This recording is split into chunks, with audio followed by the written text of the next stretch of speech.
See ei ole väga jätkusuutlik, mis mul siin toimub. Kuidas ma siis pidingi alustama? Tere sõbrad! Ma olen tagasi teie ees ja mul on tänaseks üks väga põnev video, vähemalt minu meelest. Võib-olla mitte sinu meelest. Minu meelest väga põnev video.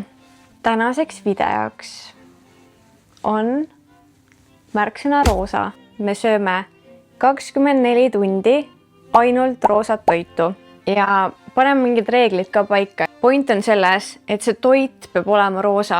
See, et kui see pakend on roosa, see ei loe. Näiteks ma ei saa süüa puldaki nuudleid, neid carbonaramasid sellepärast, et seal on roosa pakend, aga see toit ise ei ole roosa.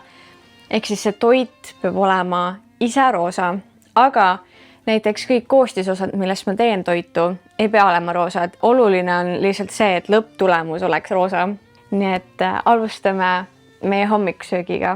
Hommikusöögiga ma läksin võib-olla natukene lihtsamat teed. Samas, kas läksin? Mina otsustasin, et mina tahan hommikusöögiks süüa krõbinaid piimaga. Nagu ikka täiskasvanud inimene peaks sööma. Nii et ma käisin poes ja ma otsisin sealt roosasid krõbinaid. Ja kui ma nägin neid roosasid, padjakese krõbinaid, ma olin lihtsalt mingi, siit tuleb hea video, see on juba kõik, nagu päev on päästetud, kõik on lihtsalt ideaalne. Nii et need on maasikamaitselised krõbinad ja sinna juurde ma võtsin ka maasikapiima. Ma ei ole kunagi varem tegelikult maasikapiima joonud. Nii et meil oli väga maasikane hommikusöök, aga ma pean ütlema, et see hommikusöök oli väga selline tehislik maasikamaitseline hommikusöök. Need krõbinad tegelikult olid mega head. Aga ma ausalt öeldes eelistaksin neid ikkagist tavalise piimaga, sest et see kunstlik maasikamaitse ja siis see piima kunstlik maasikamaitse, see oli natukene too much, aga söödud ta sai, lõpus oli natuke, see oli väga magus hommikusöök, natuke, ma olen väga suur magusõber ja see oli minu jaoks tegelikult päris magus.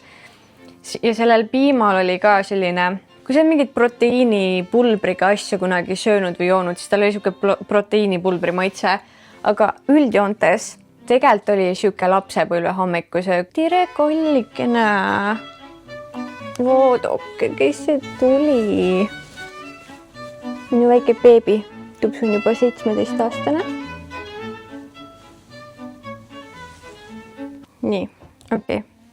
Tupsu, sai oma paid. Ma ütlen, et see hommikusöök ta oli hea. Ta oli selline hommikusöök, mida sul ilmselt ema ütleb, et kuule, sa ei tohiks seda liiga hommik süüa. Aga need on täpselt need krõbinad ja see piim, mis ütled vanematel, palun, kas me võiksime osta.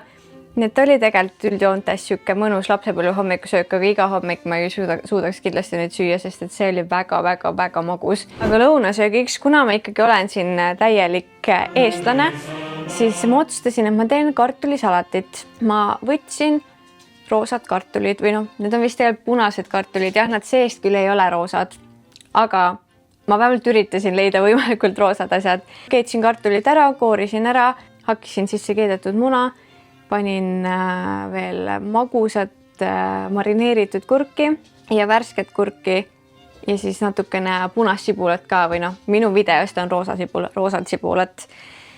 Ja siis panin riivitud peeti.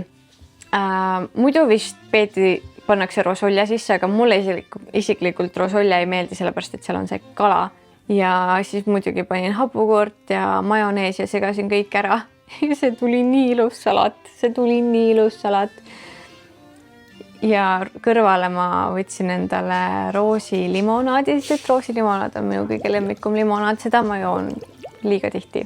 Võib-olla ei peaks nii tihti jooma, aga see on nii hea roosilimonaad. Ja see kartulisalat, see oli nii maitsev. Ma hakkan edaspidi ka, ma arvan, peeti panema kartulisalati sisse, sest et peedisalat mulle muidu väga meeldib. Ja see lõunasöök oli ideaalne lõunasöök. Täpselt siuke lõunasöök, mida ma tahaksin juba jälle uuesti süüa. See kogu salat, see kogu maitsed, need kõik asjad olid nii paigas, ta oli kreemine. Kartulisalat üleüldiselt on üks mu lemmiksalateid, ma eelistan kartulisalatit alati makaronisalatile. Ja magustoiduks sellele perfektsele kombole juba, nagu see kartulisalat ja see roosilimonaad juba omavahel oli nii hea kombo. Ja siis ma võtsin ühe sefiiriga. Ma ei kujuta ette, kuidas need sefiire teevad, aga ma ei olnud nii ammu sefiiri söönud. Ja sefiir, see kõik asi sobis kokku nii hästi, kogu see salat, kogu see roosilimonaad ja siis magustoiduks veel see sefiir sinna juurde. See oli lihtsalt nii maitsev kombo. Nii et ma olin väga õnnelik selle lõunasöögi üle. Ja minul on see probleem, et kui toit ei ole hea, siis minu tuju ei ole ka hea. Vot, edaspidi hakkangi panema peeti kartulisalati sisse. Ja peet on muideks ülikasulik ka, seal ma enam ei mäleta miks, aga seal on põhimõtteliselt kõik kasulikud ained, mida sul on vaja. Ja lõunasöögi juurest liigume edasi väikse vahepalani. Ma teadsin, ma tahan teha üsna palju toite ise, et minu meelest oleks liiga lihtne olnud see, kui ma oleks, ma ei tea, ostnud poest lihtsalt mingit roosat salatit või lihtsalt mingid valmis roosasid asju oleks terve päev söönud ainult roosat kommet. Ma tahtsin võimalikult nagu tavalist toitu teha roosana. Siis ma mõtlesin väga hea plaani, eks ma otsustasin, ma teen roosat saia ja selle saia jaoks ma panin kaussi jahu, pärmi, suhkrut, soola, vett ja peedimahla. Ma panin veits liiga palju seda peedimahla, mul läks natukene vedelaks kogu see asi. Samas see tainast tuli üliilus roosa ja no natukene läksin hoogu selle peedivedelikuga.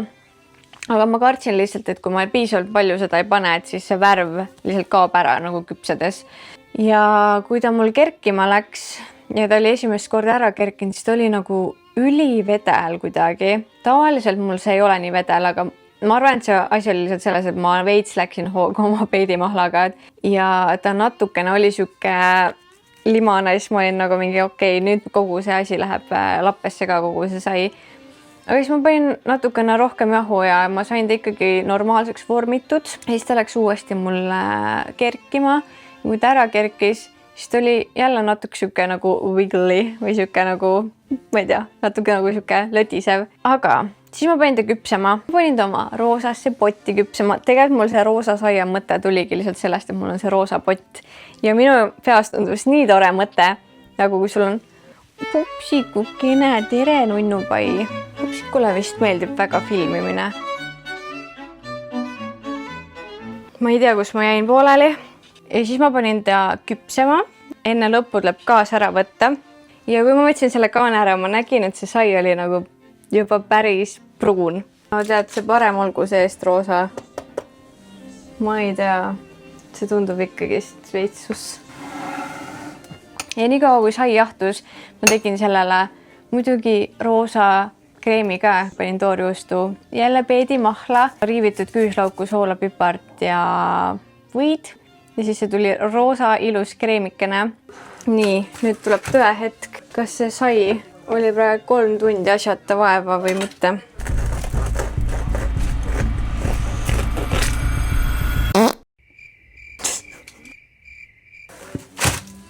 Täiesti vekkis. Kuidas see läks täiesti tavaliseks? Minu roosa sai ei ole üldse roosa. Vähemalt sai tuli pehme selles osas. Isegi võib-olla liiga pehme. Sellest roosast ei olnud mitte midagi järgi. Nagu mitte midagi. Nagu poleks pandki kunagi sinna. Pupsik, ma ei saa sulle kogu aeg süüa anda, sest et öeldakse, et sa oled natukene pontsakas. Ma ei tea, miks nad seda arvavad. Kas sa oled natuke pontsakas või? See sai olnud üldse roosa, sest et kogu see peediroosa oli selle küpsemisega kuhugi haihtunud ja ma ei kujuta ette nagu, mis seal juhtus. Sest ma olin veel valmis, et sellest tuleb täiesti siuke Instagrami sai ka, et kõik tahavad pärast mu roosat saia teha, aga I guess ei taha. Ja tegelikult ju tehniliselt see sai ei ole roosa, ehk siis see on natukene nagu minu reeglite vastu. Aga kuna ma panin sinna seda toorjuustu kreemi peale, mis oli roosa, siis ta ikkagist oli roosa ja ta oli ka väga pehme sai ja ta oli väga maitsev sai, aga ta lihtsalt ei olnud roosa sai. Nii et selles mõttes nagu mul on hea meel, et see täiesti pekki ei läinud, aga samas mul on natuke kahju, et siin isegi nagu kübekestki seda roosat ei jäänud. Õhtusöögiks otsustasin mul oli valida, kas ma teen mingi pastat või ma teen mingit wrappi või ma teen pelmeene ja mul oli kõige rohkem pelmeenitisu ja siis ma olin nagu, et aga teeme roosad pelmeenid ja paneme jälle peedimahla ja teeme selle kõik roosaks, sest et peedimahl reaalselt kärris mu kogu video ära nagu, kui peedimahla poleks olnud, poleks ka seda videot ilmselt tulnud. Ja ma tegin ise jahu, soola, kuuma vee ja peedimahlaga pelmeeni, need pelmeeni taina. Valus on ka vahepeal ära surnud seal taga. Tegin ise pelmeeni taina ja siis pidi natuke seal seisma ja nii kaua ma tegin täidise. Sinna pelmeeni täidise sisse ma panin kanahakkliha, küüslauku, ingverit, natukene kapsast ja siis rohelist sibulat ja maitstasin sojakastmega seda. Nii et siuke ülilihtne minu meelest retsept sellele. Kui mul oli see tainas ära seisnud, siis ma sõtkusin seda 5 minutit. Ma saan kogu oma treeningu köögis tehtud. Mul pole isegi vaja jõusaali minna, kuigi ma ei tea, millegipärast neid muskleid ei ole. Kui ma sain selle ära sõtkuda, siis retseptis oli kirjas, et nad tuleb jagada nagu pallikesteks, mida ma ka tegin, aga see kogu asi oli nii kleepav. Ma ei tea, kas ma panin jälle veits liiga palju kogu seda peedi asja, aga mul täna läks selle doseerimisega lihtsalt veits lappesse. Siis ma üritasin neid rullida ja voltida ja noh, see ei tulnud just kõige ilusam. Ma olen sellepärast, ma ei teegi tavaliselt käsitsi pelmeene. Ma olen seda teed kunagi varem teinud, ma selle tee läbi teinud, aga ma olin unustanud, kui keeruline see tegelikult on.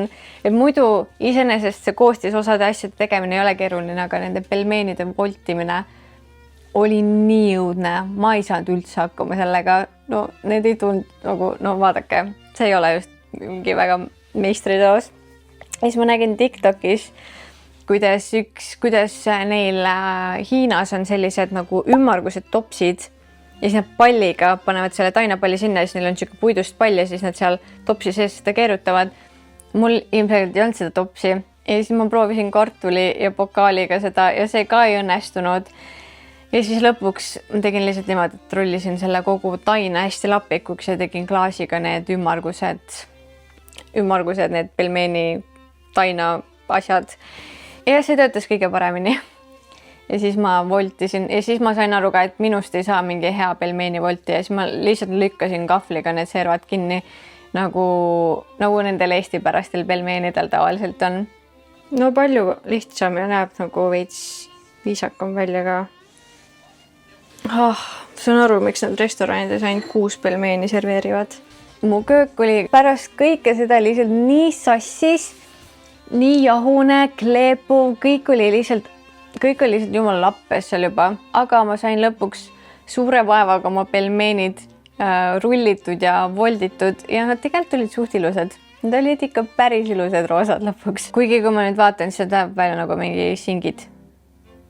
Tegelikult nad isegi ei näe nii ilusad välja nüüd, kui ma mõtlen. Aga kui ma neid tegin, siis ma olin obsessed nendest. Kuna mul juba selle saiaga läks niimoodi, et see roosa kõik kadus ära, siis ma olin juba valmistunud ette, et mul võib täpselt sama juhtuda kõige selle pelmeeni rolliga. Ja siis ma ainult ühelt poolt praadisin need ja siis aurutasin lihtsalt ära. Ja no ega sellest roosast nagu üli palju ei jäänud järgi, aga no enam-vähem, sealt on natuke ikkagi vähemalt rohkem näha, et ma üritasin need roosad teha. Ja siis ma tegin sinna roosa hapukoore juurde, võite 3 korda arvata, millega ma selle tegin. Peedimahlaga. Muidu ma väga hiinapäraseid pelmeene ei ole hapukoorega söönud, aga see oli nii bänger. Hiinapärased pelmeenid, sojakaste ja hapukoor. See kombo, see oli nii hea kombo. Nii et ma panin sojakastet maitseks peale. Ja kuigi mu need kaunistused, mis ma panin, ei olnud küll roosad, siis muidu need nägid natuke liiga koledad välja, need pelmeenid. Ja sinna juurde ma proovisin mingit rabarberi mündilimonaadi, mida ma ei olnud mitte kunagi varem joonud, aga see tundus hea nagu koht, kus ära proovida. Ja see õhtusöök oli imeline. See õhtusöök oli nii hea ja see pelmeeni tegu võttis nii kaua aega, aga lõppude lõpuks oli nii maitsev õhtusöök. Ja see limonaad ka oli selline nagu suveõhtusse viis lihtsalt see mind. Ta oli küll väga magus, aga ta viis mind täiega suveõhtusse, nii et see, ma ütlen, et roosas mõttes ei ole mõtet neid pelmeene roosana teha. Ja no minu jaoks ikkagist see pelmeeni ümbriste ostmine on palju mõistlikum, kui see ise teha. Jah, nagu see on lihtne teha, aga see võtab nii palju aega, nii et ma ei tea, kas ta ikkagi lõpus on lihtne. Aga muidu selle hapukuurega, need pelmeenid, jälle see jook sinna juurde, selles mõttes see oli nagu 10-10 õhtusöök. Ja siis ma nägin poes midagi, mida ma ei olnud varem poes näinud. Ja ma nägin üleni roosasid doominoküpsiseid. Ma ei ole mitte kunagi varem näinud doominoküpsiseid, mis on täiesti roosad. Ma ei tea, kas ma ei ole varem siukse pilguga lihtsalt ringi käinud või see ongi täiesti uus toode, aga ma pidin lihtsalt neid proovima, sest et roosa päev, roosa doominoküpsis. See on lihtsalt ju match made in heaven. Aga ma veits sain nende küpsistega ausalt öeldes catfishi, sest et pildi peal need olid üliroosad. Aga kui need sealt pakist välja tulid, siis nad olid umbes sama roosad nagu need pelmeenid mulle, eks need olid suht pruunid. Aga ma lugesin seal neid koostisosasid ja nad olid ka nagu peedimahlaga selle teinud. Nii et eks neil juhtus seesama asi, mis mul juhtus selle saiaga, aga nad vähemalt natukeseid roosad, aga lihtsalt see roosa, mis seal pakendi peal oli ja see roosa, mis mul päriselt olid täiesti 2 erinevat roosat. Aga pole hullu. Ja need doominoküpsised olid siuksed maasikamaitselised, see meenutas mulle seda, nagu see video algas, selline nagu tööstuslik maasika maitse, nii nagu mul need krõbinad ja see piim oli. Nii et nii nagu me alustasime, nii me ka selle roosa päevaga lõpetasime. Võib-olla roosa oli suht lihtne värv, mulle tundub, et näiteks sinist oleks palju keerulisem teha. Aga väga head toidud tulid ja mul on kahju, et see sai ei tulnud roosa. Aga üldjoontes see salat oli 10-10, need pelmeenid olid 10-10, salatile peedi lisamine. Ilmselt hakkan seda ka edaspidi tegema ja saiale peedimahla ilmselt me enam ei pane. Ja pelmeenidega oli see, et sinna lihtsalt ei olnud mõtet, see peet ei andnud nagu mitte midagi juurde, aga nad olid ilusad roosad ikkagi, sest et roosa on väga tore värv. Niimoodi minu roosa päevakene läkski ja ma olen päris rahul sellega, aga anna mulle kommentaarides teada, et mis värvi toite ma võiksin järgmisena proovida. Ja sa võid ka kirjutada, mis sinu lemmikvärv on. Minul igatahes oli väga tore seda videot teha ja ma loodan, sinul on ka seda tore vaadata ja ära unusta mind Instagramis ja TikTokis jälgida ja eelmine kord ma sain aru, et vist peab lõppu ütlema seda ka, et pane like ja pane subscribe ja midagi vist pidi veel tegema, aga ma ei mäleta, mis oli. Ühesõnaga, pane like ja pane subscribe ja näeme juba järgmises videos. Aitäh, et vaatasid. Bye! Poi! No väike pupsikukene. Oh my god, ma hakkasin higistuma.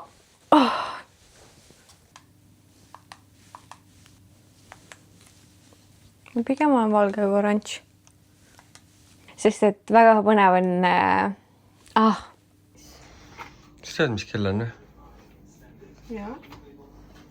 On ju kella 2 aega.